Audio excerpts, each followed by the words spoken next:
or of the flock, even of whatsoever passeth under the rod. The 10th shall be holy unto the Most High. Right. The 10th is holy unto the Most High. So there's no way we could think for a second that the 10th is not required. Everybody understand that? All right. It's required of our Father.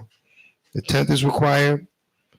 All right. Keep it in your mind, keep it in your spirit as you deal with your finance. Figure out how you're going to present your 10th. And that goes for all of us. That's us up here too. We got to figure out, okay, this is my 10th. How am I giving my 10th? All right. And we continue to do so. Everybody understand that? Okay. Now, what happened in the church system is that the wicked pastor took the 10th and said, oh, that's mine personally. Right. And I'm going to get rich off of the 10th of everybody's. Right. Which that's not how it's supposed to take place. Everybody understand that? That's not the idea of the 10th. Right? So they perverted the 10th. But the 10th was given to us by the Most High. All right. They run to the scripture in Malachi, probably the only law that they read a lot of times in the Christian church. Right? Can a man, rob the Most High? Right? Because he's very concerned with the 10th. But he has to be careful that he is not that man that's robbing the Most High. All right, so we understand this. Give me Luke 18:12.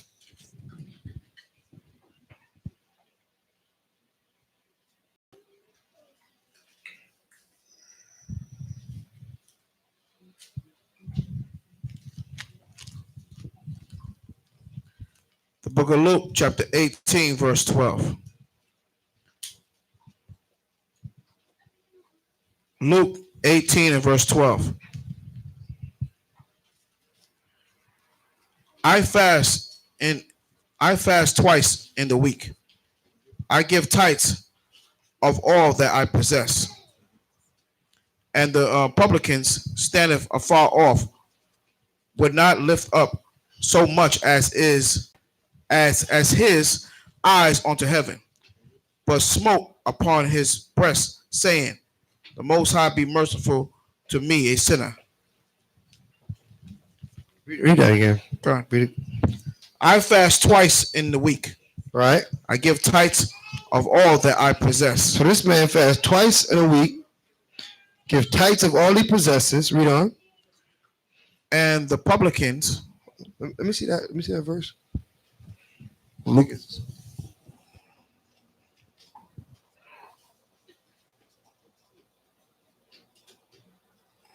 Man, start verse 10. Sorry, start from verse 10 because it sounds like it's start in the middle.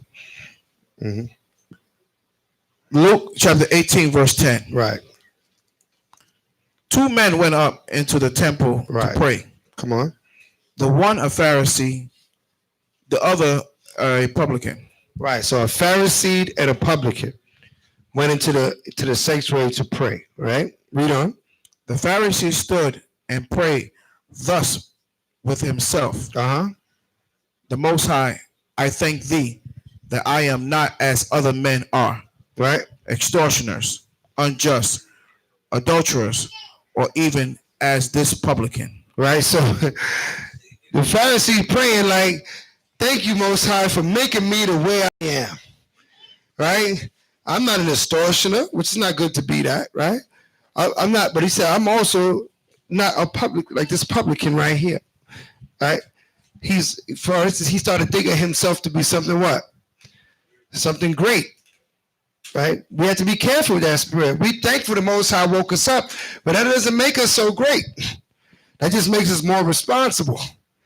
All right? Being woken up is a responsibility more than anything else. Okay? Read. I fast twice in the week. I give tithes of all that I possesses. Right. So he gives his tithes. He fasts twice a week. Come on. And the publican, standing afar off, would not lift up so much as his eyes unto heaven, but smote upon his breast, saying, Most High be merciful to me, a sinner. Right. I tell you, this man went down to his house justified rather than the other. For everyone that exalted himself shall be abased. Right. So now that you give your tithes and you fasting twice a week, don't start to think that this makes you great. Right. Don't get what they call delusions of grandeur. Don't start thinking that you're above. But be thankful that the Most High put that spirit on you to do these things, right? And to accomplish these things, right? To accomplish this level of righteousness. Be thankful. Everybody understand that? All right? Because, I know, I always bring up the church system, but you pay the big tithes, you get that reserved seat in the front, get that little paper on the back say reserved. That seat's for you because you're a big contributor to the church. It's not like that, right? And here, these seats, first come, first serve, right? Your contributions are thankful. We're all thankful for. We all are thankful for all of our contributions. Everybody understand that? Because we all contribute and we all blessed thereof. All right, we was able to have a wonderful Sukkot from the park. It's because of your contributions, right? All right, we're gonna continue to do great things. This week we're gonna start preparing for the Passover by way of the garment, right? And the color and things of that sort. So put that in your mind. We're going to be asking you for ideas on the Passover garment, all right, for Passover 2020, right? Because we got to start on it from now to get it accomplished. Everybody understand that, right? All right, you've been long enough. You know how long this process takes, right? So we can start from now, getting the colors going, getting everything set up, how it's going to be, the design, all these things. So, think upon the colors for the Passover coming up, and we'll discuss it just before the break. Right. All right. We have our artist here, Mana Tazaki's in the back, and he's the one pretty much will draw, sketch it out, and see what it's going to look like, and you pick the colors. It's a custom we've been doing now for a few years. So we make sure we try to get these garments in on time. Bringing out this tights thing. I don't know the whole story, but I know it was something really big that just happened recently with that rapper T.I. How they brought him up to the front, and he felt like like the preacher was just trying to get some serious bread out of him. You know what I mean? Oh yeah. Now Israel's waking up. You know what I mean? Israel's waking up in these last days. We are coming to our true heritage, man. We're starting to see the lies that we have been taught, and that's a good thing. Kwam Yasharallah. All right. Let me finish that. 14. Luke 18 and 14. I tell you, this man went down to his house justified rather than the other. All right. For everyone that exalted himself shall be abased. Right. So don't exalt yourself, because you've been paying your tithes and you've been fasting and praying. Those are all good things. Continue to fast, pray, and give your tithes, but also in humility and in meekness we do these things. Hallelujah. Hebrews 7 and verse 5. Hold on. Let me finish that. Aspect. For everyone that exalted himself shall be abased, and he that humbled himself shall be exalted. Right. The Most High will rise you up in due time. He will put you in a position that the Most High will bless you. Right. He says, what you do in secret, the Most High bless you in public. Okay. So when you do your alms, do them in secret, the Most High said. Right. So he can bless you in public. So let's get Hebrews 7 verse 5. The book of Hebrews 7 verse 5. Then we're going to go back to the porch. The book of Hebrews, chapter 7 and verse 5. Come on. Hebrews 7 and 5. And verily, they that are of the sons of Levi, who receive the office of the priesthood, have commanded to take tithes of the people, according to the law. Right. So they were commanded to take tithes according to the law. Right.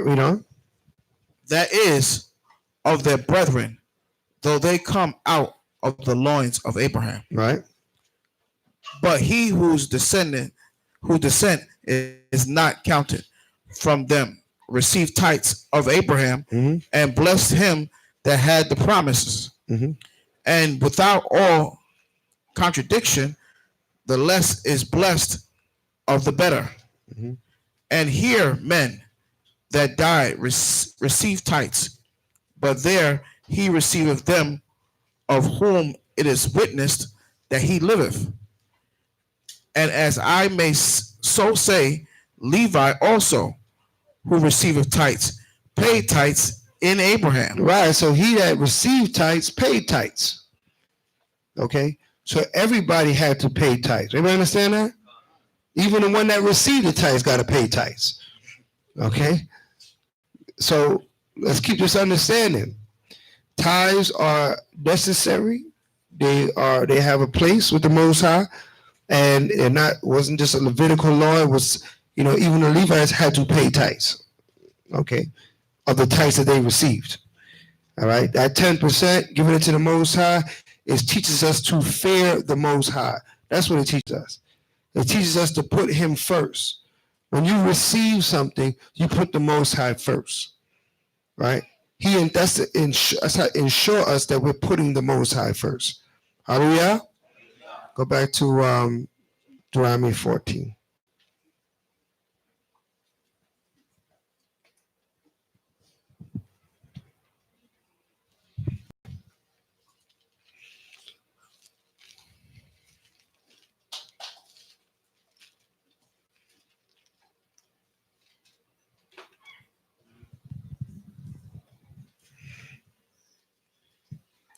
Start at 22 again? Or you pick up where I left off at? Yeah, pick up where you left off. All right. Verse 24. Yeah. We have Deuteronomy chapter 14, verse 24. Deuteronomy 14, verse 24. Come on. And if the way be too long for thee, so that thou art not able to carry it, okay, or if the place be too far from thee. Wait, hold on a second. What's that? Okay, Con, I got you. Yeah. Right. Well, let me start at 23 so yeah. they understand. Yeah, start at 23. All right. Deuteronomy 14, verse 23. And thou shalt eat before the Most High thy power, in the place which he shall choose. Read that again. Thou shalt eat before the Most High thy power, in the place which he shall choose to place his name there, the tithe of thy corn, of thy wine, and of thy oil, and the firstlings of thy herds, of thy flocks, that thou mayest learn to fear the Most High thy power always.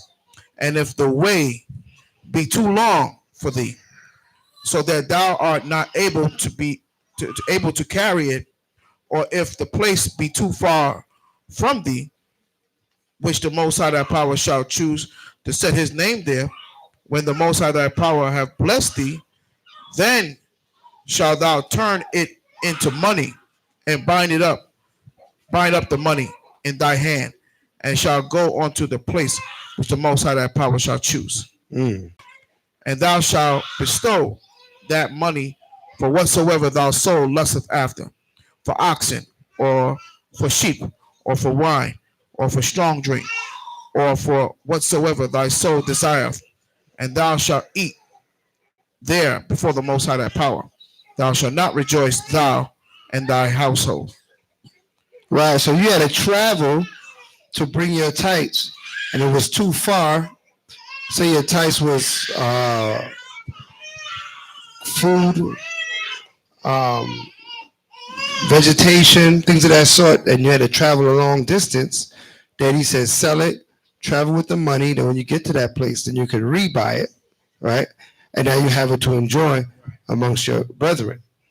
Okay, so we did trade our vegetation, for lack of a better word, tithes for money, and then reconvert it back to those things again. All right, read on. Verse 27. And the Levite that is within thy gates, thou shalt not forsake him, for he hath no part nor inheritance with thee. Right. At the end of 3 years, thou shalt bring forth all the tithe of thy increase, the same year, and shall lay it up within thy gates. And the Levite, because he hath no part nor inheritance with thee, and the stranger, and the fatherless, and the widow, which are within thy gates, shall come and shall eat and be satisfied. So who was receiving of these tithes?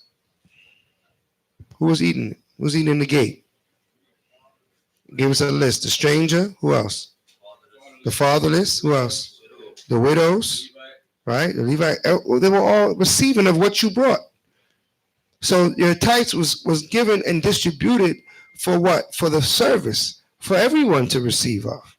Okay? So a lot of times you understand, even when you're bringing your dishes and things to the service, this is all part of your tithes. Everybody understand that?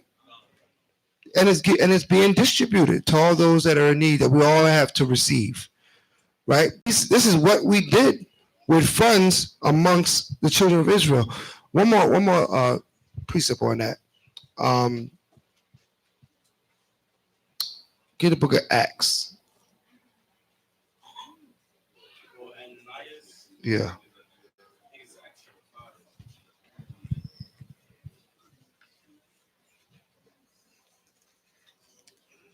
Yeah, get 4 and 4.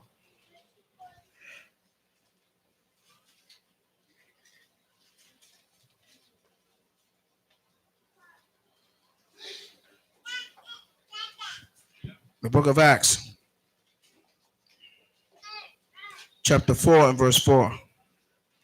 Howbeit, many of them which heard the word believed, and the number of the men was about 5,000.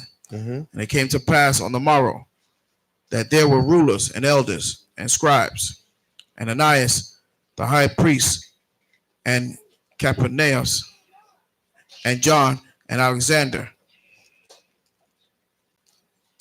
and as many as were of the kindred of the high priest were gathered together at Jerusalem.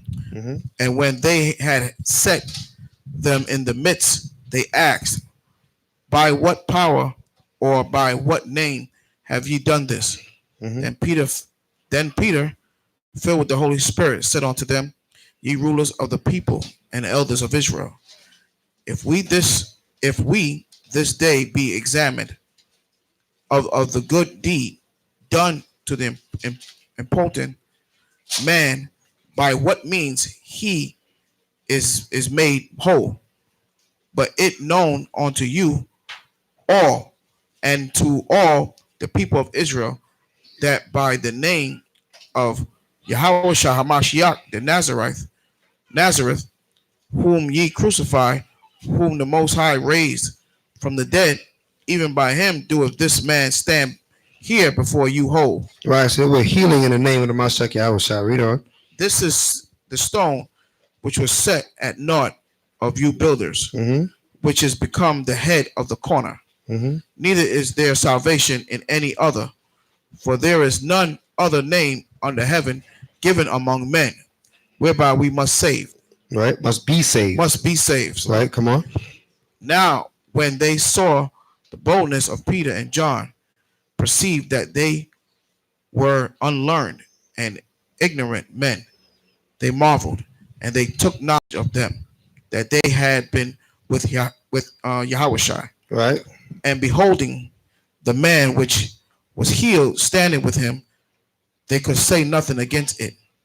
But when they had commanded them to go aside out of the council, they conferred among themselves, saying, what shall we do to these men?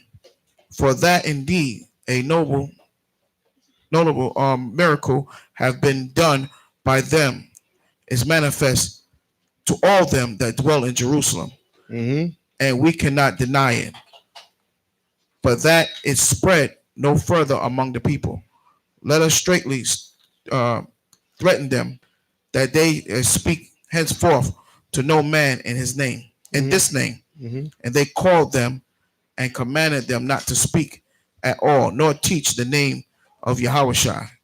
But Peter and John answered and said unto them, whether it be right in the sight of the Most High to hearken unto you more than unto the power, judge ye. For for we cannot be for we cannot but speak the things which we have seen and heard. So I went here to show what's happening.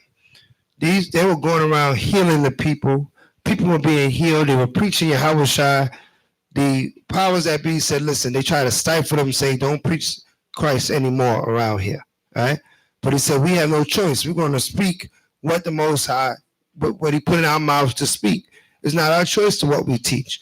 We're going to teach Christ whether they like it or understand it or not. So this was happening. They were showing great power by healing people and preaching his word.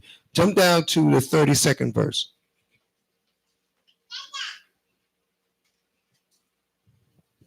Verse 32. And the multitude of them that believe were of one heart, right, and of one soul. So the people were following them, and the multitude of them they believed, and they all was on one accord. Read on. Neither said any of them that aught of the things which he possessed, right, was his own, right, but they had all things common. Right. So even everybody brought their possessions, everything they had, and they said, all we have, we all use. Everything was common. Read on. And with great power gave the apostles witness of the resurrection of Mashiach Yahushua, and great grace was upon them all. Read. Neither was there any among them that lacked. For as many as were possessors of lands or houses sold them and brought the prices of the things that were sold and laid them down at the apostles' feet. Right. So at this time, everybody was moved in the spirit. They was on one accord. They started laying down all their what they owned. They sold all their possessions and laid the money at the apostles' feet. Read on. And the distribution was made unto every man according as he had need. So what did they do with everything that was brought in? They redistributed to everybody what? Nobody was lacking. Nobody was lacking.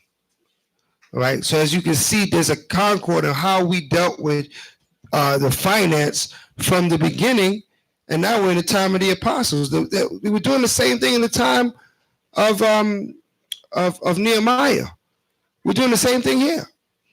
Right? There's only one spirit, the spirit of righteousness. Never did we give all the tithes and one people went off with it and they did what they want to do with it. That never was the case. Okay, so the way they handle tithes and things of that sort in the church was never the case, never according to Torah, according to any scripture. They made up their own rules when it comes to tithes. Okay, everybody paid their tithes, even the ones that did the service to the ones that were in the service. All right, it's to the Most High. Everybody understand that? Common what? Communism, right? Well, you can look at that. Communism is actually out of all the different social government structures, the way we structure ourselves communism is the closest to the way we structure a righteous government. Definitely not capitalism, because that's capitalizing on the needs and the wants and the things of the need of the people. Get rich off of what the people need. That's not according to the Most High at all, right? But all things being made common, right? Let's read on. Here. Where were you at? 35, I think. Down to the apostles' feet, and according to their 35, and laid them down at the apostles' feet, and distribution was made unto every man according as he had need. Right, according to he has need. So now jump down to the 5 and 1. Acts 5 and 1. But a certain man named Ananias and Sapphira, his wife, sold a possession and kept back part of the price. Right. His wife also being privy to it, and brought a certain part and laid it at the apostles' feet. But Peter said, Ananias, why hath Satan filled thy heart to lie to the Holy Spirit and to keep back part of the price of the land? Whilst it remained, was it not thy own? And after it was sold, was it not in thy own power? Why hast thou conceived this thing in thy heart? Thou hast not lied unto men, but unto the Most High. And Ananias, hearing these words, fell down and gave up the spirit. And a great fear came on all them that heard these things. Right. So as Peter talked to him about what he has done, he what? The Most High took his life for doing that thing, right? For keeping back part of the price and trying to, how could you say, be a fraud, perpetrate a fraud with the Most High. So we're not to try to perpetrate a fraud. No one is to tell you, how much you must bring. But we all must follow what the scriptures say and see what's in our spirit and be sincere with the Most High. Everybody understand that? You know if you're doing your best or you're doing your worst, right? It's between you and the Father, right? But let's not play games with the Most High because, as you can see with Ananias, the Most High don't play games, right? Hallelujah. Later on, you see his wife, she had laid down right next to him because she was playing games too. All right, so let's go back now. We're back in the 14th chapter. Just bringing some wisdom and some understanding when it comes to tithes, because there's a lot of doctrines out there when it comes to tithes.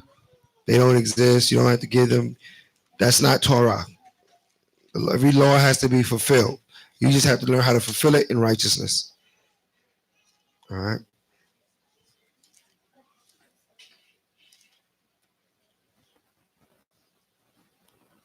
All right, let's read on. We're at 14 and 28. Deuteronomy 14, verse 28. At the end of 3 years, thou shalt bring forth all the tithe of thy increase the same year, and shalt lay it up within thy gates. And the Levite, because he hath no part nor inheritance with thee, and the stranger, and the fatherless, and the widow, which are within thy gates, shall come and shall eat and be satisfied, that the Most High thy power may bless thee in all the work of thy hand which thou doest. Come on, read on. Deuteronomy chapter 15, verse 1. At the end of every 7 years, thou shalt make a release, and this is the manner of the release.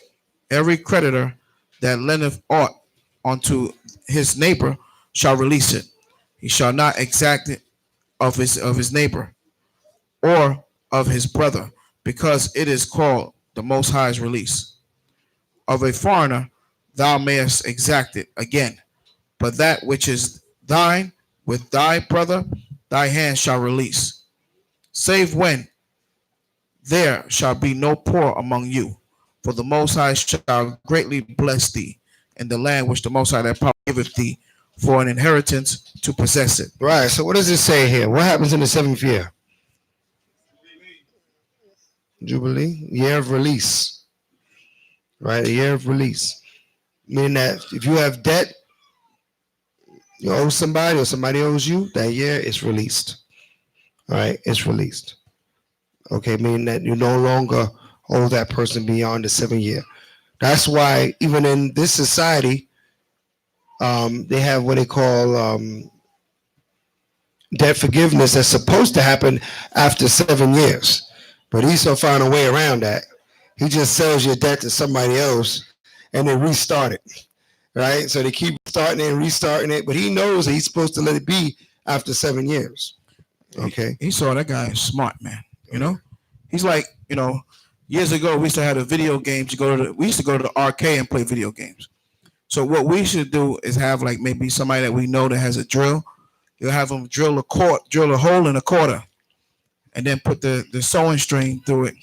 So you put the quarter inside, you play your game, then you pull it out. So as soon as they click, you hear it click, you pull it right back out. So you can keep playing on the same quarter. That's what Esau is doing with us with this credit. As soon as we get credit, we build it up, or we it charge off. What happened? They sell it. Then all of a sudden now some other people calling you, right? And then as soon as you answer the phone, you add 7 more years. That's it. So Esau is, he got the string on the quarter, and he's stringing us along basically. And this is something that I know that's kind of old, but that was when I was growing up. Now they don't have arcades anymore. I don't think. Everything is at home now. So we had Deuteronomy 15 and 4. Deuteronomy 15, verse 4. Save when there shall be no poor among you, for the Most High shall greatly bless thee in the land which the Most High thy power giveth thee for an inheritance to possess it. Right. So He's going to greatly bless us in the land that there'll be no poor amongst us.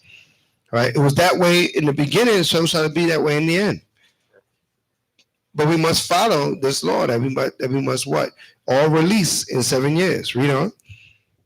Only if thou carefully hearken unto the voice of the Most High thy power, to observe to do all these commandments which I command thee this day. Read. For the Most High thy power blesseth thee as he promised thee, and thou shalt lend unto many nations, but thou shalt not borrow. Right. So what? We're supposed to be the lenders, not the borrowers. Everybody understand that? I know sometimes we're happy to get the loan, but we should understand that it's a shame that we should need the loan. It's a shame to need a loan. Why should we have to borrow? Okay. We should be one lending. But that's part of the curses, right? Right? He said what? Give me that. Give me Deuteronomy 28 and 44.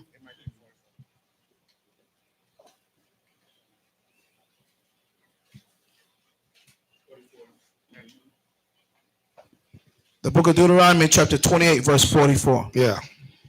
Deuteronomy 28 and verse 44. He shall lend to thee, and thou shalt not lend to him. Right. He shall be the head, and thou shalt be the tail. So that when you're the one borrowing, what are you? The head is that we're gonna be the head. Right? We don't want to continue this way. That's why he said what? Give me the blessing now. In Deuteronomy 28. Did you leave it already? The blessing.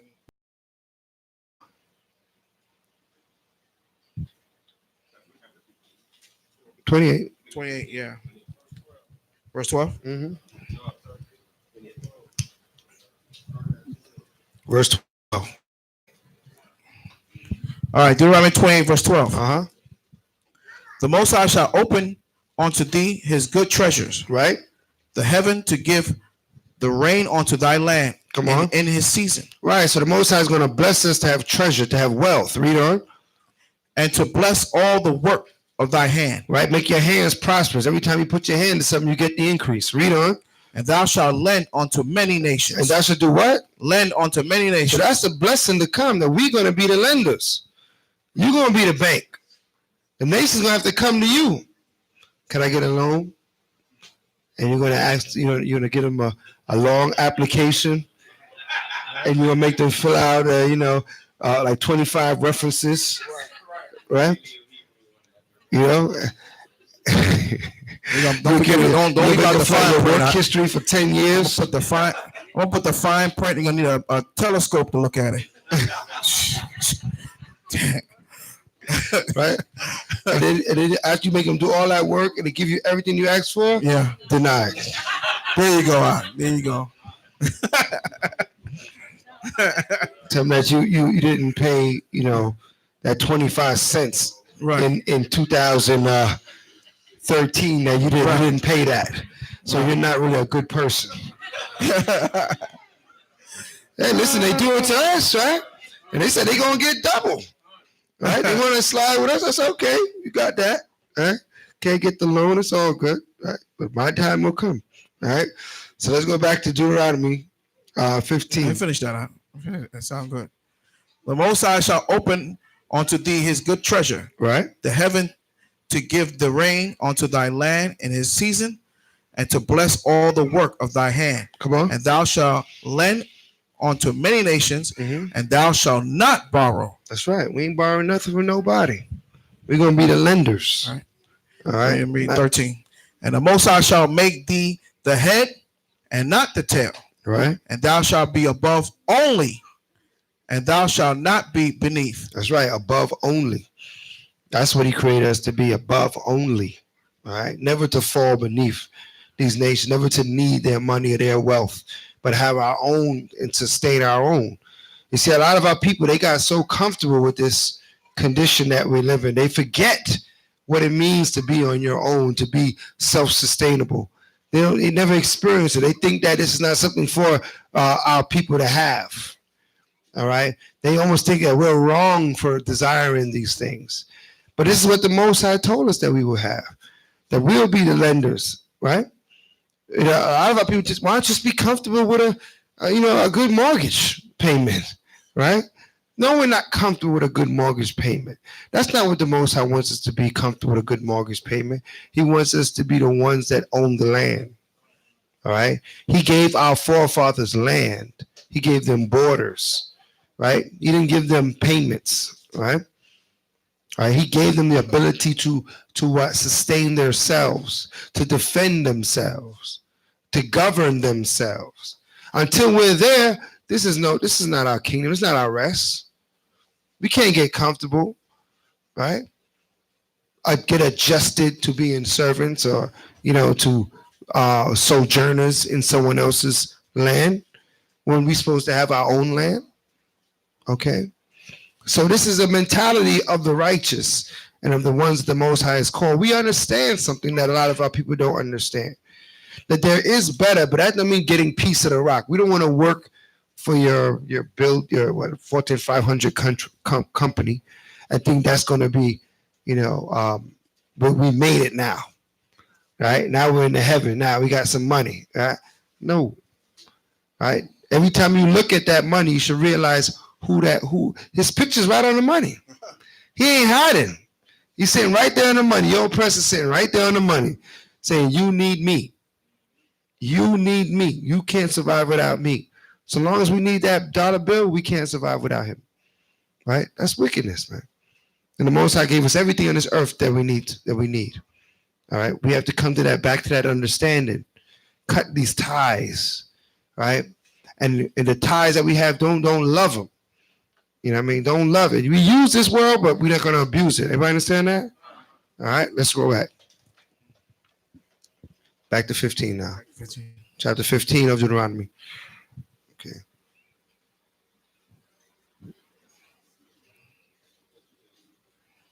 Book of Deuteronomy, chapter 15, and verse 5.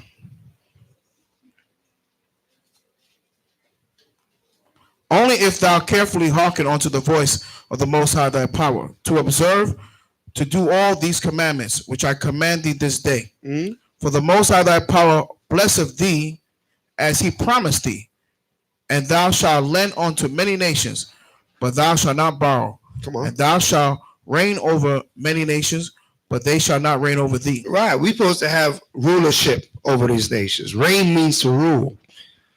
Rulership over many nations, and they are not to rule over us, right? But now what? They tell us rock the vote, right? Go vote this person in, right? Go vote one heathen for a next heathen, right? What does this voting have to do with us, right? Matter of fact, it's against the law to vote for these heathens. Everybody understand that? Hold that. Let's get the law on that. I think it's right over here. Deuteronomy 17. I know we're right in that zone right here. 17:15. Read that. It's against the law to set these men up over us, to govern us and to guide us and lead us. Right? Start with 14, yeah. Deuteronomy 17 and verse 14. Uh-huh. Deuteronomy 17, verse 14. When thou art come unto the land which the Most High thy power giveth thee, and shall possess it, and shall dwell therein, and shall say, I will set a king over me, like as all the nations that are about me. All right, come on. Thou shalt in any wise set him king over thee, whom the Most High thy power shall choose, one from among thy brethren. One from among thy brethren. So you cannot set another nation over you. Everybody understand that? Read. Thou shalt in any wise set him king over thee, whom the Most High thy power shall choose. One from among thy brethren shalt thou set king over thee. Thou mayest not set a stranger over thee. That's law. Thou mayest not set a stranger over thee. That's instruction. So when you go into the polls, are you keeping his law? La. You're going to set a stranger over you, right? You're giving them the ability to rule over you. Read. Which is not thy brother. Which is not thy brother. Okay, let's go back. So now we understand why we don't vote. Okay, why we don't rock the vote. Right? Go to the polls. Right? I told him I'd go if what kind of here today? Most if La you run for office, I'll vote. But if you ain't running, I'm not voting. All right? Go ahead. Y'all were done? Was it what? Well, listen, everything we work for is an abomination, man. You know what I mean? This whole earth this whole system is wicked. That's to make your money, right? You gotta do what you gotta do to make your money, right? As long as you're not doing nothing illegal to get yourself locked up, you know what I mean? That's all right. All right? But that we have to do to make our ends meet in his kingdom. But you're telling people, you ain't the poll telling people to vote, are you? Oh, okay. I say you ain't working at the polls telling people to vote, and you ain't voting, because then you'd be a hypocrite. All right? Then you'd be suffering sin upon your brother. So if you at the polls, you better be there picking up paper or shifting this over there, or taking these chairs. That's one thing. You just do what you got to do, make your money. When you one of them people that be in the parking lot, do you vote? They come with your little stupid paper. Actually, did you vote? Man, get out of here with that nonsense. Vote for who?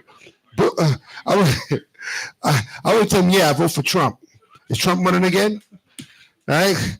And nobody wants to vote for Trump now, but somebody voted for him. All right? Nobody want to admit it, but somebody voted for him. Okay. And he gonna be back in there again, too. Yeah. I'm bringing hell on y'all Negroes, man. Hell is coming. Hell that's come beneath thee to meet thee. You gonna put hell on the Negro, boy. All the white supremacists will come out of their woodworks now. Let Trump get in the next office. Listen, they taking off their hoods, their KKK sheets, and they coming out saying, yes, we have arrived. All right? White supremacy, white power. All right? Don't worry. They go, listen. We want to see the evil rise, because the scriptures tell us when they rise, it's just that they're going to be cut off. So go ahead, right? Have yourself a ball, man. Rise up, proclaim everything you want to proclaim. Vex our power and see what happens to you. All right? So we don't want them to be lying dormant. We want them to rise up. All right? Just like Pharaoh rose up. Pharaoh rose up, and what happened? Right? He got taken way down. So go ahead and rise up. We tell the oppressor, go ahead and rise up. We're not trying to save this life. Right? We're preparing ourselves for the kingdom to come. Right? Mm-hmm. Luke 3 verse 14, when the soldiers asked John, what would they do? Mm-hmm. And he said, they satisfy with your wage and do no manner of evil. Right, do no manner of evil. That's right. Yeah. Get what you need to get out of this kingdom. All right, get what you need to get. Listen. Give me Jeremiah 29. 29:4. 29:4. Yeah, Jeremiah 29. Get that. Understand, we have responsibilities in this kingdom. You know what I mean? We're marrying, giving to marriage. We're making children, right? We're multiplying. That gives you responsibilities, right? You got to take care of your household. All right, read that. The book of Jeremiah, chapter 29, verse 4. Thus saith the Most High of hosts, the power of Israel, unto all that are carried away captives, whom I have caused to be carried away from Jerusalem unto Babylon. Build ye houses. Do what? Build ye houses. The Most High says to the captives, build ye houses. Right? This is in your captivity. Read on. Build ye houses and dwell in them. And dwell in them and live in the house that you built. Read on. And plant gardens. Plant a garden. Read on. And eat the fruit of them. Eat of your own garden. Read on. Take ye wives. Do what? Take ye wives. Take ye wives. Read on. And beget sons and daughters. Have some children. Read on. And take wives for your sons and give your daughters to husbands. Have some grandchildren. Read on. That they may bear sons and daughters. Right, come on. That ye may be increased there and not diminished. That's it. So even in our captivity, we are to grow as a people. Everybody understand that? There's never a time that we're supposed to think, oh, well, we shouldn't have children. Listen, Christ spoke about that when he was on the cross. He said, man, you're going to bewail the days that's coming, right? And you're going to look at the woman, they're going to say, cursed be the woman that gives suck, right? Because you're going to be afraid to have children because of the terrors that we're going to go through as a people, right? But the Most High brought us through these hard bondages. Now it's a time for us to multiply. We got to prepare to get out. We got to grow to a nation of righteous. Everybody understand that? We got to get these numbers up, okay? Get these numbers up, man. All right? So, yeah, you know, marry, have children, build your household, plant your vineyard, take care of your family. Everybody understand that? In your captivity, right? In your captivity. Right? A lot of people say, oh, I can't do that now. I'm waiting for the kingdom. No, that's not what the scriptures say. Okay? Read on. And seek the peace of thy city. And do what? Seek the peace of thy city. Seek the peace of your city. Meaning that where you are, ensure the peace around your neighborhood. Not just your house, but your neighbor house. Listen, nothing should be going down on your street. There's Hebrews on that block, man. They ain't letting nothing go down on that block. Okay? They shouldn't mean they're so comfortably causing wickedness in the midst of us. Right? Because we're gonna say something about it. All right? All right. What you got? Go ahead. Like, for example, like, you were here just now. It was like two cars that pulled up, right? A bunch of girls here about to fight. She was talking about she was about to kill somebody, and I guess everybody was down. So I'm guessing, like, is that our time to say something? Well, you keep in mind if they say talking, they run in their mouth and they move on, they run their mouth and move on. But there's times and instances where stuff ready to pop off right here in our we move that down the block. You can't do that here, right? Because we ensue the peace it's in our midst, right? So in your households, in your where you live, you try to be that pillar of peace in the midst of your community, right? No, we can't correct all the issues in our neighborhood, right? But on your block, on your lane, on your main, on your cul-de-sac, wherever you live at, right? They should know that, listen, all that can't go on here. They got them Hebrews living over there. Everybody understand that? I remember growing up, that's how it was when the Muslims lived in your zone. Them brothers ain't let all that go down. Ain't all that loud music, ain't that happening with them over there. They be like, yo, you gotta shut that down. Right? So we had to have that mentality that our righteousness is our peace should be ensued around us. All right? Especially when we have influence and power to make it. Sometimes it might be at the job. Right? At the job, there's a lot of turmoil, a lot of foolishness going down. Shouldn't be going around you, right? Right? You got to tell them, take that to the other cubicle, right? Right? Or however condition you work in. But not you, not in your zone. Okay. So that's a mentality because you are a leader by nature. When you go into this word, the Most High is making you into a leader. Everybody understand that? You may not chose to be a leader, but the Most High is making you a leader.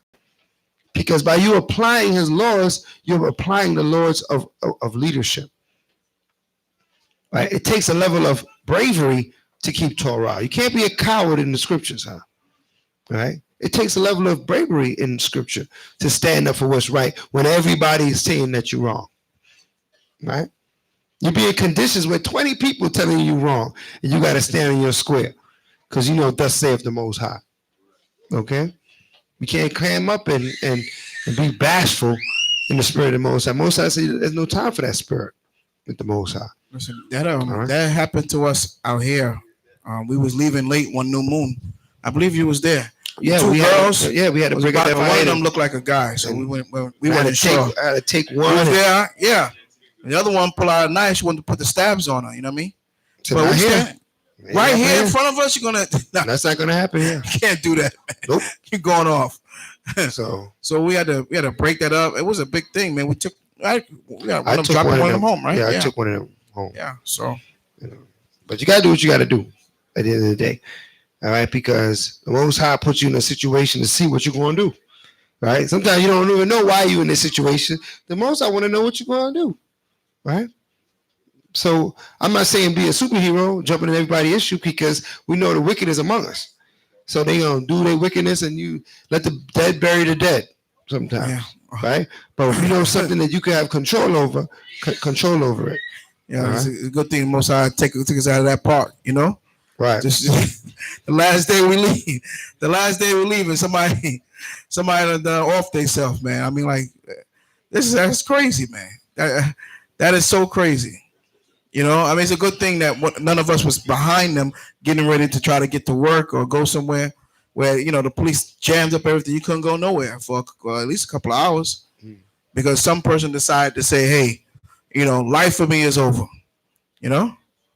And, you know, next year, most high willing, we can get the whole park for the whole week and we don't have to deal with other nations. Con? If we see another nation walking, right, we send it for the Hebrew police. Yeah, right. Who is that man? Apprehend him. Yeah, doesn't belong in here. That's right. That's how we want it. Read that. All right. Verse 7. And seek the peace of thy city, whether I have caused you to be carried away captives. Right. And pray unto the Most High for it. And do what? Pray unto the Most High for it. Come on. For in the peace thereof shall ye have peace. Right. Because if there's peace in your city, then you're going to have peace. Right. So you have the peace that you're praying for is that so you can have peace. You want things to be calm, so things be calm with you. Right? You can't think there's going to be turmoil all around you and it's not going to touch you. All right? So let's use wisdom. So this is the wisdom that we have given to how to deal with this captivity. All right? So we got to take care of our families. We got to take care of the things that need to be done. We have to make whatever financial moves we got to make so that things are okay for our families. That that you're not living a beggar's life. That's an abomination, Con. All right? And that we are able to sustain ourselves, and our responsibilities. Let's go back to Deuteronomy 15. Deuteronomy 15, verse 7. Deuteronomy 15, verse 7. If there be among you a poor man of one of thy brethren within any of thy gates in thy land, which the Most High thy power giveth thee, thou shalt not harden thy heart, nor shut thy hand from thy poor brother. But thou shalt open thy hand wide unto him, and shalt surely lend him sufficient for his need in that which he wanteth. Right. So we got to be charitable to those that are in need, once amongst thy brethren. But that mean that what? We give everybody that's on the street asking for money? What does this mean? Why not? Why not? It says brother. Right? Right?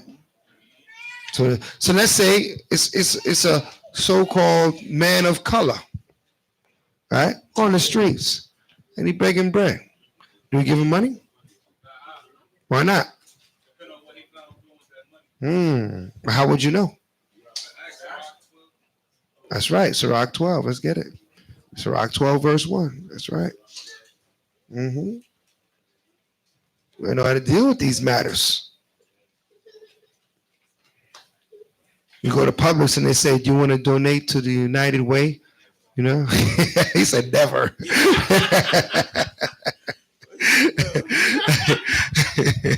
He said, never. I like that answer. I'm going to use that answer. Maybe they'll stop asking me. I'm like, no, not today. Not yesterday, not tomorrow. I'm not going to make some CEO of the United Way $200,000 a year job, paying a salary. I don't think so. Read that. The book of Sirach, chapter 12, verse 1. If you have the read Apocrypha, It's page 77.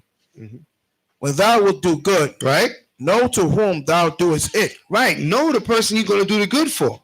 Take a minute out. Talk to the person. You'd be surprised. They might tell you straight up, yeah, I'm going to go buy my drugs. Right? They'll tell you straight up. You'll be surprised. I've done it. And I've said, they don't. When you talk to them and say, listen, what are you going to do with this money? I got to be honest with you, man. I'm going to go give me a hit. I said, well, I'm going to be honest with you. I ain't giving you nothing. How you like that? Right? Oh, he say, well, I'm really hungry. I'm going to get some food. I said, you really hungry? I said, all right, well, let's go get some food then. Let's see if they're going to walk with you a step. Now, I may not walk all the way to the store with them to buy them food, but if you walk at least 5-6 steps, maybe you're real then. You know what I mean? It's just a test, right? Then I give you the money to go ahead, right? But unless I got time like that in my hand, which I very rarely do, right? But if I have food in my possession, I'll offer you the food if that's what you want to eat, right? But we'll look out for the poor. But anytime we give anybody anything, we gotta let them know that this is in the name of the Most High Yahweh by Hashem Mashak Yahushua, as you receive this, because you also got to give them a word, right? There was what was that night? Was it the first night when I had a brother out here? It was the closing, right, of the opening of the. I think it was the closing of atonement. Atonement, right? Yeah. He asked for bus fare. Brother asked for bus fare. Brother got bus fare and breakdowns and knowledge, wisdom, understanding. He got a whole lesson. I think he was out there for at least a half an hour, if not longer, right? And he was eating too, right? He was receiving that instruction, right? And he's, well, I don't know, he never come back yet, but he was out there. But I know that seed was planted in his spirit, right? So yes, I gave him $5 to get on the bus after he done had to hear, for half an hour, 45 minutes of scripture and attentively listening and asking questions. Absolutely, right? But like it says, knoweth to who you giving to. Everybody understand that? Take a minute out if you're going to give to figure out who you're giving to. Sirach 40 and 28. I don't know that one off the top of my head. What did I say? You get it. I'm intrigued to see how sharp my captain's sword is here. Pretty sharp? Okay, God. And he got his own cheerleading team. Yeah, he got his own cheerleader back there. His own entourage. Yeah. Hallelujah.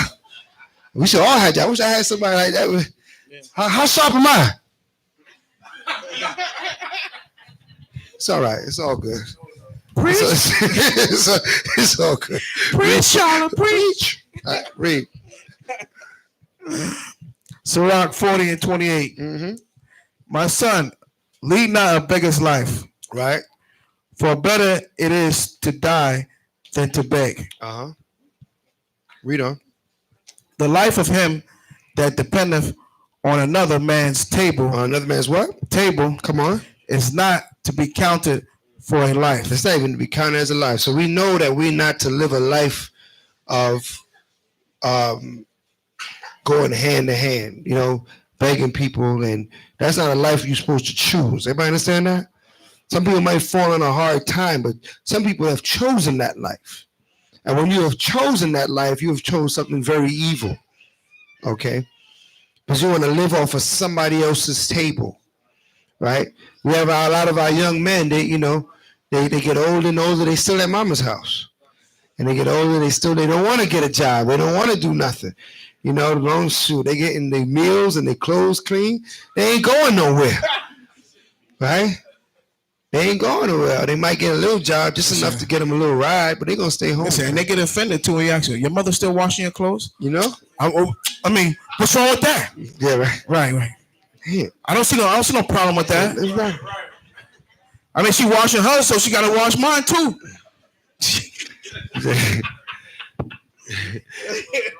The things you hear, man, I'm telling you, man. So we're not to live a beggar's life. We're not to live that type of... We're supposed to take care of business that we can sustain ourselves. Everybody understand that? Read that. Finish reading them all? Read on. Okay, all right.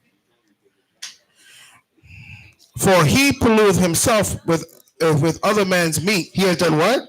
Polluted himself with other men's meat. One more time. But he polluted himself with other men's meat. When you eat other men's meat, Shemai for more, Shemai. When you eat other men's meat, meaning that you depend on their. I'm sorry, I missed something. Read it again. Read it again. Yo, everybody laughing. Yeah, Nobody say nothing. I mean, come on. I mean, why? Let me go back to my phone, man. Let me go back to my phone, man. I'm missing something. You sitting up there, everybody's giggling. I mean, say something. I'm a little slow, but I caught on after a while. Oh yeah. He said, you heard he said that? Right? You know what I mean? I mean, what a love act. Read a verse again now. Yeah. Let me read it from the top. You ain't going off. Y'all going off. I'm gonna rebuke y'all. Rebuke you by Shema Mashak Yahushai. All right. The elders, y'all going off. All right. Yeah, I mean, elder, whisper something to me. All right. Verse 28. My son, right? Lead not a beggar's life. Right. For better it is to die than to beg. Right. The life of him that dependeth on another man's table is not to be counted for a life. Come on. For he polluteth himself with other men's meat. Right. Their food, they pollute themselves with that. Meaning that what? They're depending on this man's hard work and his labor, and then you eating. Right? Why are you eating off of somebody else's hard labor and their hard work? Right? Read on. But a wise man will nurture with beware thereof. Read on. Okay. Begging is sweet in the mouth of the shameless. Right. Begging is sweet in the mouth of the shameless. Meaning that what? If you got no shame, you're like, listen, I don't care. Right? I won't beg anyway. Right? Because it's easier for you. Right? Sis?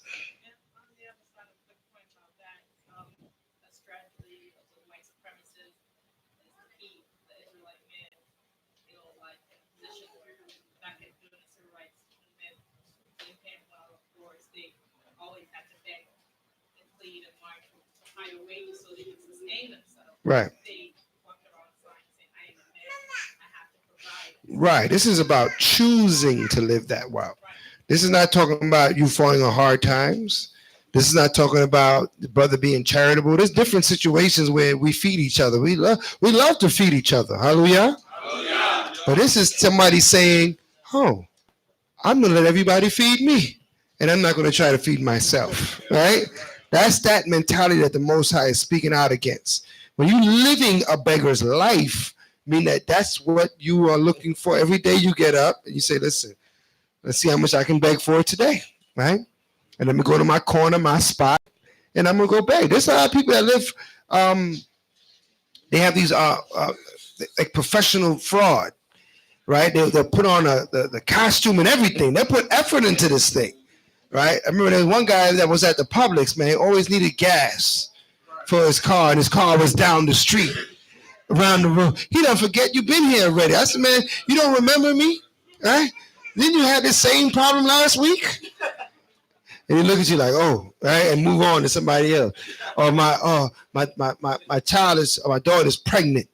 Or I mean, all kind of foolishness. That's a beggar's life.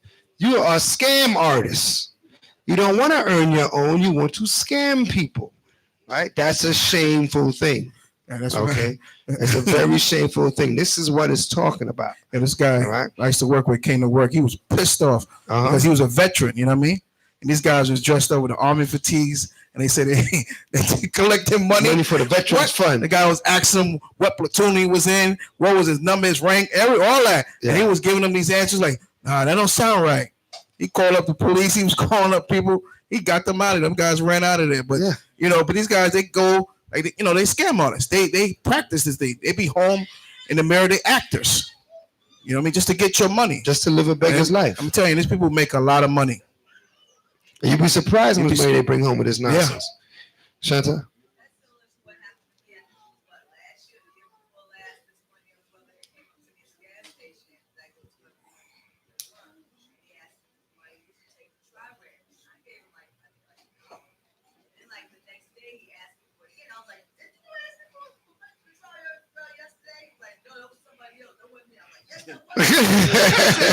Somebody else. At least they could do is change their disguise. It wasn't me.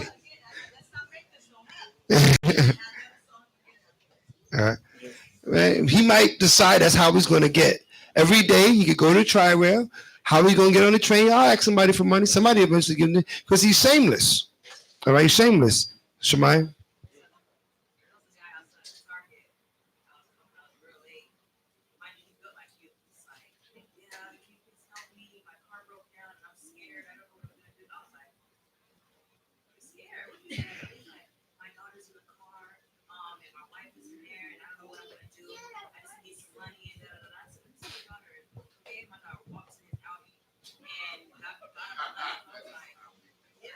You walk to his Audi? Brand new. Scam artist. We live in a beggar's life, shameless. But some people be, you have some sort of pride in yourself. You don't want to ask nobody beg bread, right? That's a shameful thing to have to beg bread, right? Sometimes we're in a situation where we have to get, assistance. The scriptures say, don't be poor and proud, right? Most I said he hate that, a proud man that's poor and proud. So if you go into a situation and you need to ask for something, by all means, ask for it. But to decide that this is going to be your occupation, asking people for stuff, is a very shameful thing, and the Most High frowns upon that. Everybody understand that? Read that again. Read the next verse. 30. Last verse. Begging is sweet in the mouth of the shameless. That's what you have to understand. The mouth of the shameless is sweet to beg and get something. No, they didn't work for it. Read on. But in his belly there shall burn a fire. Right, but in his belly gonna burn a fire. Moses said he's gonna deal with that man. He gonna deal with that man. Eventually, all this begging he doing, thinking he getting over, he put more effort and energy into being poor. If he could put half that effort and energy into actually having something, he'd be better off. Right? Because it takes a lot of effort and energy to sit there and be panhandling, and they be traveling. Maybe you see the same person in Pompano, Mays in Fort Lauderdale. You see them down in Pembroke Pines. They're the same person all over the place. They put a lot of effort into this begging thing, and they don't want to work. Not that they can't. Like the sister said, the guy is built. You go get something, go do something, lift something, right? Get some money somehow, right? But he'd rather stand up here and ask a young lady coming out of a store for money. No shame. No shame. All right, so let's go back. I know this is a topic that we can talk about for a while. A lot of experiences. Deuteronomy 15, verse 9. Come. Deuteronomy 15, verse 9. Uh-huh. Beware that there be not a thought in thy wicked heart, saying, the seventh year, the year of release, is at hand, and thy eye be evil against thy poor brother, and thou givest him naught, and he cry unto the Most High against thee, and it be sin unto thee. Right, so don't be wicked. So, because the year of release is next year. Somebody needs something. They're like, man, I ain't messing with him. He only gonna have it for a year, then I'm gonna have to forgive him. Right? The chances of me getting that money back is very slim. Right? All I can get is a year worth of work out of him. Right? So what? You're not giving out of a pure heart. You're giving thinking, what can you get in return? Okay? That's not the type of giving the Most High wants you to. When you give, you're supposed to give freely, and you're supposed to give because you want to see the person helped. Everybody understand that? Read on. Thou shalt surely give him, and thy heart shall not be grieved when thou givest unto him, because that for this thing the Most High thy power shall bless thee in all thy works, right, and in all that thou puttest thy hand unto. For the poor shall never cease out of the land. Therefore I command thee, saying, thou shalt open thy hand wide unto thy brother, to thy poor, and to thy needy in thy land. And if thy brother an Hebrew man or a Hebrew woman, right? So that brother, a Hebrew man or a Hebrew woman. He's being very specific, because a lot of people might take it, oh well, it's my friend, that's my brother. No, he's talking about a Hebrew man or a Hebrew woman. Read on. Be sold unto thee, and serve thee 6 years. Then in the 7th year thou shalt let him go free from thee. And when thou sendest him out free from thee, thou shalt not let him go away empty. Right? Thou shalt furnish him what's that? Liberally, Liberally. Yeah, give him a right, lot. Give him out more than he needs. You know? out of thy flock, Uh-huh. and out of thy floor, and out of thy winepress, Mm-hmm. of that wherewith the Most High thy power have blessed thee, thou shalt give unto him. Mm-hmm. And thou shalt remember that thou was a bondman in the land of Egypt, and the Most High thy power redeemed thee. Therefore I command thee this thing today. Mm-hmm. And it shall be, if he say unto thee, I will not go away from thee, because he loveth thee. Right. So this is you have a servant working on your property, and you know he see in those times we used to give a certain amount of money up front, right? Say you need the money for your family, and they say you need 100,000. I give you the 100,000, but you gotta come work with me for 3, 4 years to work off the money that I gave you, right? So that's how we used to give the money up front, and they used to work it off. So it says if you work it off, and it come time of the year of release, you release him, right? Because you know his debt is forgiven, or whatever the case may be. Okay. Only time you can hold somebody beyond the day of release if they're what? Other nations, right? You could have them forever. Okay. But now if this servant says, you know what? I like working for you. I'm good right here. I want to continue being part of your your household and working, then what? They can stay, all right? If they choose, if they want to stay. Right? Everybody understand that? They don't have to leave. Okay, Shanta?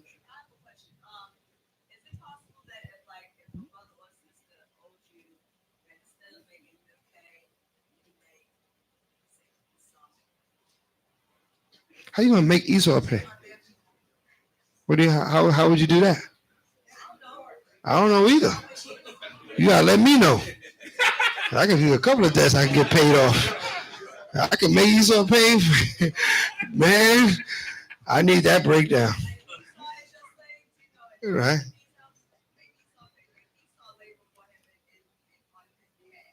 On labor on his behalf. Well, you know, if you have that opportunity to do so, you can do that. You can always free somebody from their debt. And, you know, you could have debt forgiveness and free them from their debt. Absolutely. Right? But what the law is telling us here is that this person here doesn't want to leave. They worked off their debt, their time is up, the year of release came up, and they want to stay. So how do we handle that? Read on.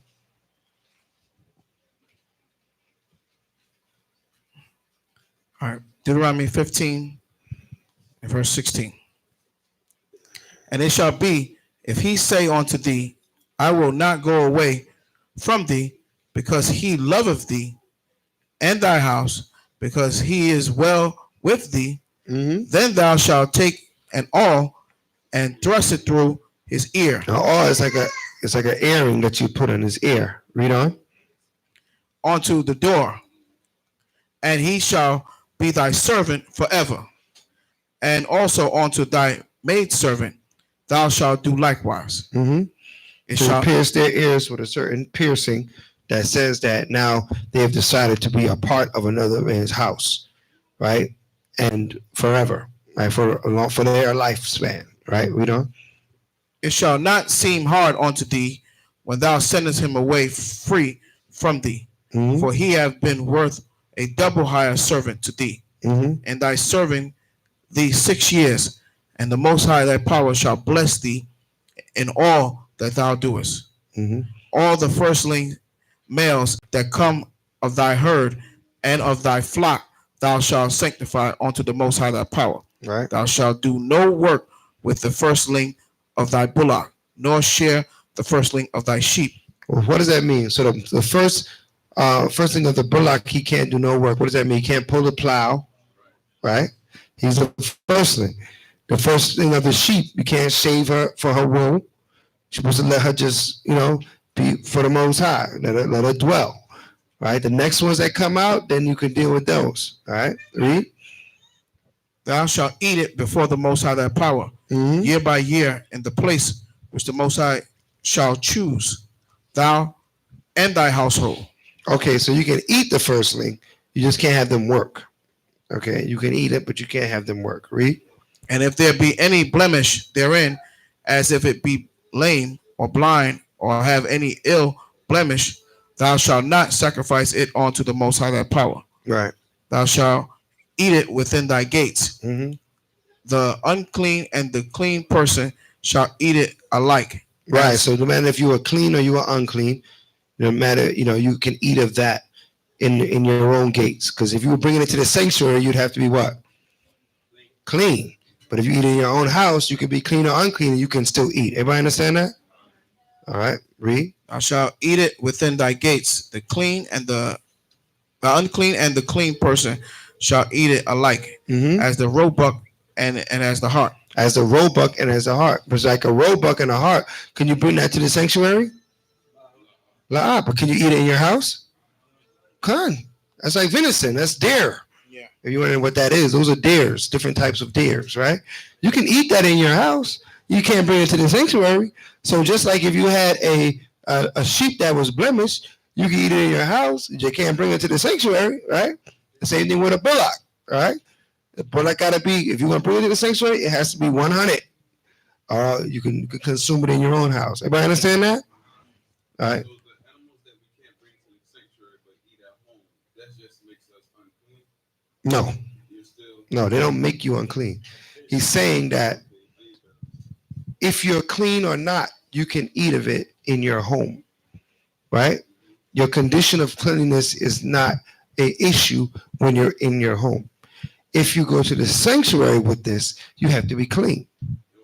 Okay, so letting you know that's both the clean and the unclean you can sacrifice and eat in your own home. Okay, so there's different criteria on where you can eat and how to consume it. All right. Last verse.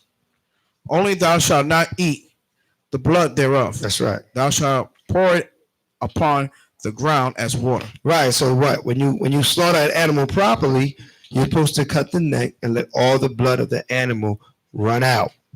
Right? And then you're supposed to cook it well done. Everybody understand that? That we do not consume the blood. All right. The cooking of it well done will, the cooking it for longer will what? It'll cook up the blood and make sure the blood is evaporated so you don't have blood within the food. Everybody understand that? All right. So no medium rare. Right? No rare. Right? So you go to, they say, oh, it tastes better that way. Going off. Right? Well done. Right?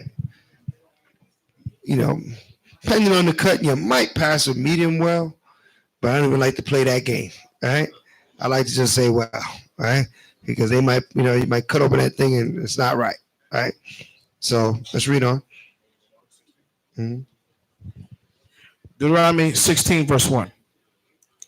Observe the month of Abib, and keep the Passover unto the Most High thy power. Mm-hmm. For in the month of Abib, the Most High thy power brought thee forth out of the land, brought thee forth out of Egypt by night. Mm-hmm. Thou shalt therefore sacrifice the Passover unto the Most High thy power of the flock and the herd in the place which the Most High shall choose to place his name there. Thou shalt eat no leavened bread with it. 7 days shalt thou eat unleavened bread therewith, even the bread of affliction. For thou camest forth out of the land of Egypt in haste. And so you realize the Passover, first fruits, tabernacles, all talking about what time period. All these holidays is built off of us what? Coming out of our captivity. Okay. All these high holy days are reenactments and observances of us coming out of our captive state. To show you that the Most High is going to establish, us coming out of this captive state, and we're going to have memorials of all that we experience in that process as well. Hallelujah. hallelujah. So we got to be, we got to observant of this. How did we come? Where do our holidays come from? It comes from us being freed from our captive states. It's because the Most High blessing us. Even the Purim is what? When we got freed from Haman, right? And the Hanukkah is also what? When we got freed from the Greeks, defiling our temple and things of that sort. All right. So all our holidays is about victory in the sight of the Most High. So you always can celebrate victory in the sight of the Most High. You understand that? Don't hesitate to celebrate your victories. We get victories all the time. All right. So let us celebrate and let them know that. Let the Most High know you know it's Him that has done this, and not you yourself. Hallelujah. Let's read. You see, also it says here that we read it. I want to bring this out. I'm gonna read 3 again. Thou shalt eat no leavened bread with it. 7 days shalt thou eat unleavened bread therewith, even the bread of affliction. For thou camest forth out of the land of Egypt in haste. That means that what? We were in a rush to get out.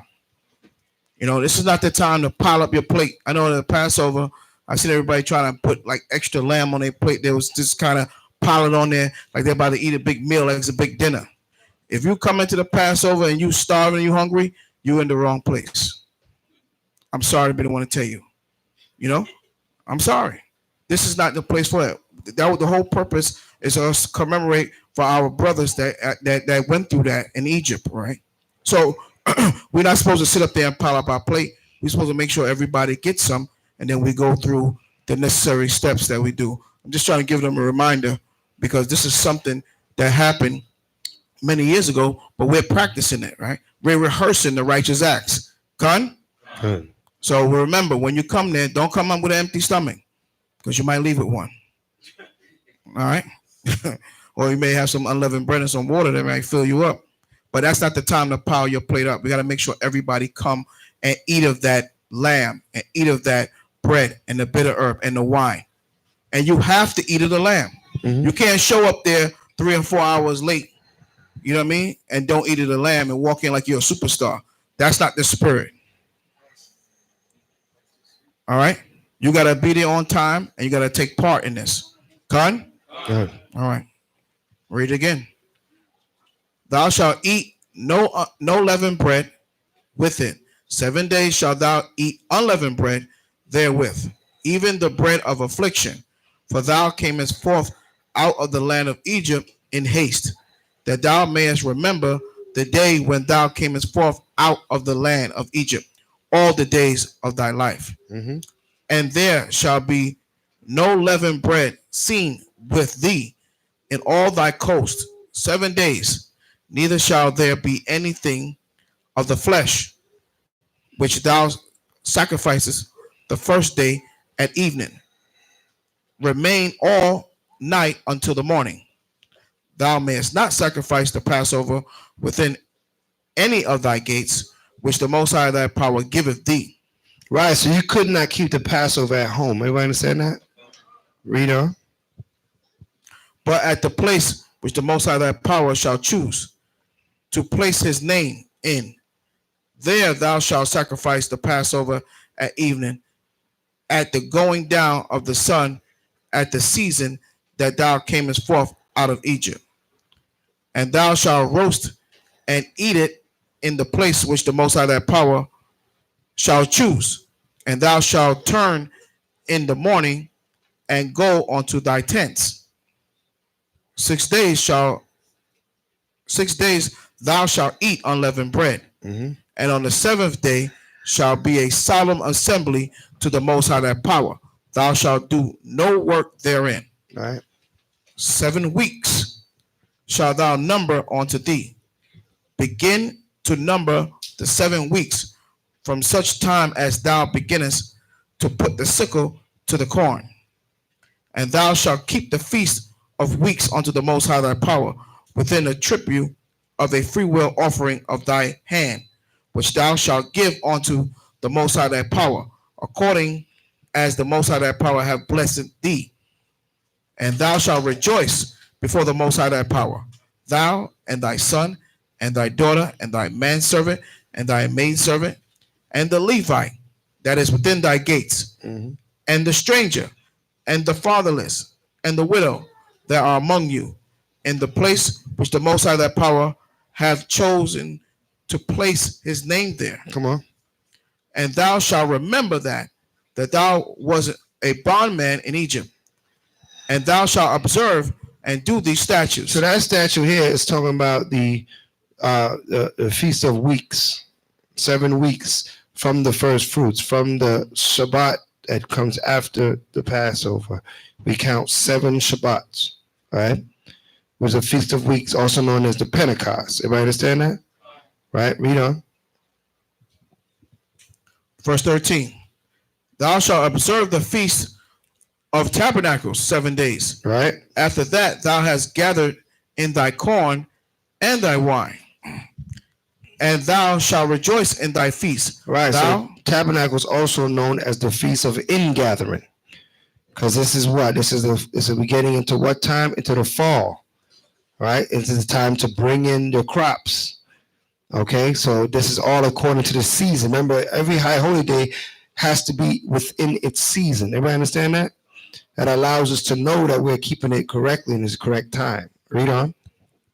and thou shalt rejoice in thy feast, thou and thy son and thy daughter, and thy manservant and thy maidservant, and the Levite, the stranger and the fatherless, and the widow that are within thy gates. 7 days shalt thou keep a solemn feast unto the Most High thy power, in the place which the Most High shall choose, because the Most High thy power shall bless thee in all thy increase, and in all the works of thy hands.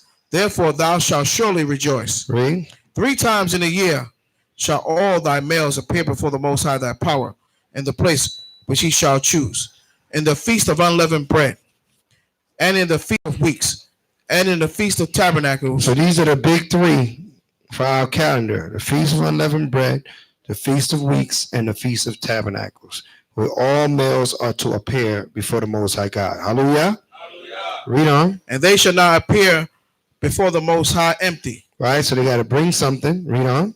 Every man shall give as he is able, right, according to the blessing of the Most High thy power, which he hath given thee. Right, so with that ends the portion for the Shabbat in the Most High hand. Hallelujah. All right, Most High is merciful and kind. So at this time, we're going to take the break, but we wanted to hear suggestions. We spoke about it earlier about the colors for this next Passover. Suggestions on color. As you know, every year we change the colors. We change it up. We don't stay one way, right? As you can see, the garments that the brothers is wearing now are the garments from the last Passover. Okay. So we're open to suggestions.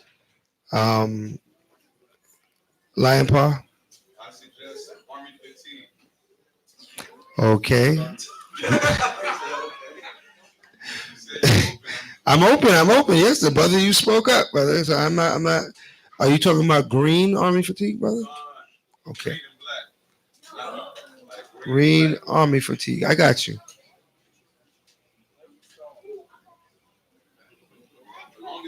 All right. Shamwala.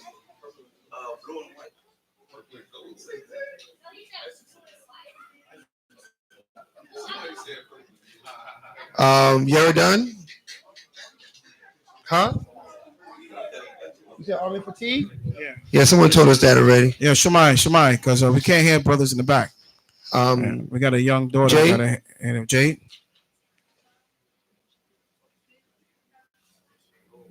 Purple and gold? No, she didn't say that. What she said? Just purple? Like we just all looking like Barney up in here? You gotta give me 2 colors, sis. At least 3. Purple and gold? Purple and gold. Okay, listen, don't come running now. She said purple and gold. That's what she said. Don't worry. All right. The op is there. He's the one that's gonna know that foul. Disappeared. Menatazak. Who? Say blue, green, and yellow. Let's see. He's a Levite. Blue, green, and yellow. Okay, I got you. All right. I had to do that. I had to do it. All right. I had to get it right. All right, because hold on now. Remember, Monatazak, he's the one who designs. Hold on, he's the one who actually sketches this thing out. Yeah. So when we mention these colors, he's gonna put together, a couple of garments. He's gonna color them in so we can see how they look, and we'll pass them around the class, around the school. All right. Now, who else had their hand up? Crash. White, gold, and black. Okay.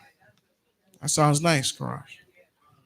Sounds nice. It's Chi-Town flavor, huh? I know y'all like to add colors. You add colors, you add money, right? Just letting you know. Okay. Go ahead. Beige and gold, yeah. Okay. Tan color, yeah. Like a tan color, right? Like a tan. Yeah.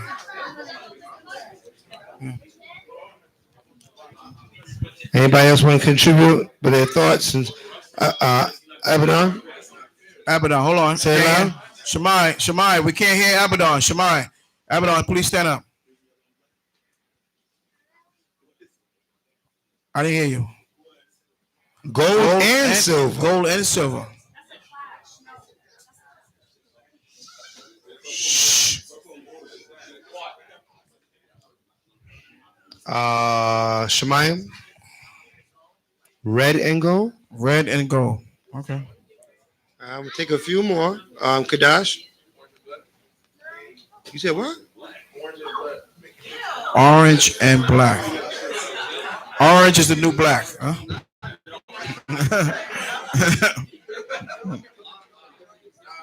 Let me ask you something. Do you have an outfit that's orange and black that you wear? Have you went out in the road with orange and black on? Okay, just wanted to know.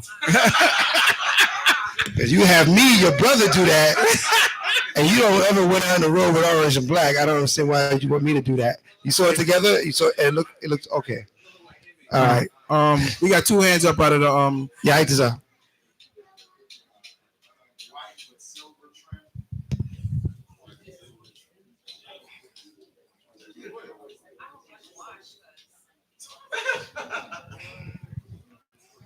I'm taking two more. Shem Shawan had his hand up for a while. Shem Shawan.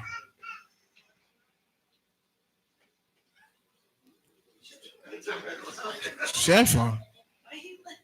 I don't know. Shem Shawan. He said, never mind. Montezak, you got another color? Malachi? Black and gold? You look like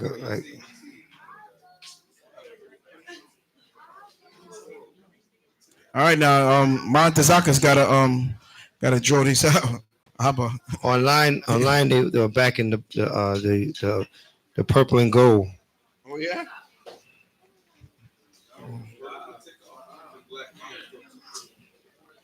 Shalamaya. Oh, you gotta stand up. I can't. Shemaya, y'all. I can't hear the brother. You say what color? Gray, black, and gold. Okay, that's something new. That's something Okay. We got 1, 2, 3, 4, 5, 6, 7, 8, 9, 10, 11, 12 combinations. That's all we need. Oh my gosh, 12. All right, so we'll deliberate over these 12 combinations. We'll come back to we'll eliminate some of them. I can tell something that's going to be eliminated, but we'll eliminate some of them. We'll come back and we'll vote on. We'll get down to about 4 and we'll have to vote on those 4. But all praise be to the Most High. It's something that we do every year that we get ready for the Passover. We get first the color scheme, and then we work out a design of garments, and for the men's garments. Now, if sisters wish to do garments, that option is always out there. But we ask to the sisters just to color coordinate with their dresses, during the Passover, just a showing of unity. That's the whole purpose of this. It's a showing of unity. All right, everybody's commonly adorned. Hallelujah. Hallelujah. All right, so right now it's time for the break. It is now 3:30. You have until 4 o'clock. Enjoy.